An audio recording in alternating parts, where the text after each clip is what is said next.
তো আব্বু যে বাড়ি থেকে বড়িগুলো আনছিল ওইগুলো তো পাইকে যাইতেছে, হলুদে যাইতেছে। তো ভর্তা খাইনি এখন পর্যন্ত, ইচ্ছা করতেছে ভর্তা খাইতে। যে কাঁচাগুলো আলাদা রাখছিলাম আমি খাওয়ার জন্য, তো আম্মু এখন ভর্তা বানিয়ে দিবে। টমেটো, মরিচ, পেঁয়াজ সব কিছু দিয়ে এই ভর্তাটা আজকে খাবো। তো এই ফাঁকে আপনারা কমেন্ট করে ফেলেন কার কার বড়ি ভর্তা পছন্দ।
দারুণ দারুণ, অসাধারণ হয়েছে।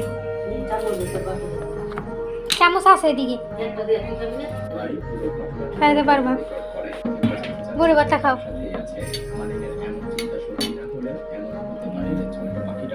অল্প অল্প খাও, অনেক মজা হয়েছে।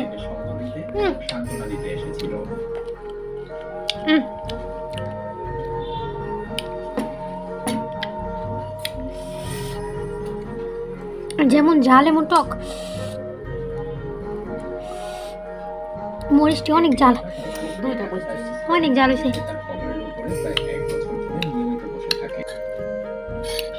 মজা না, অনেক মজা হয়েছে।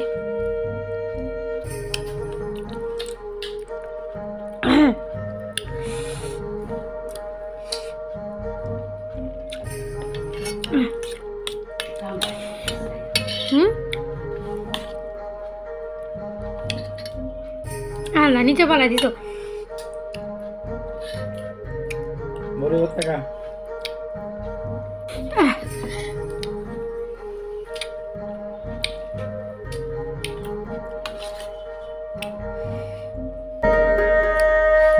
ভর্তা খাইতে পারবা না, অনেক ঝাল অনেক।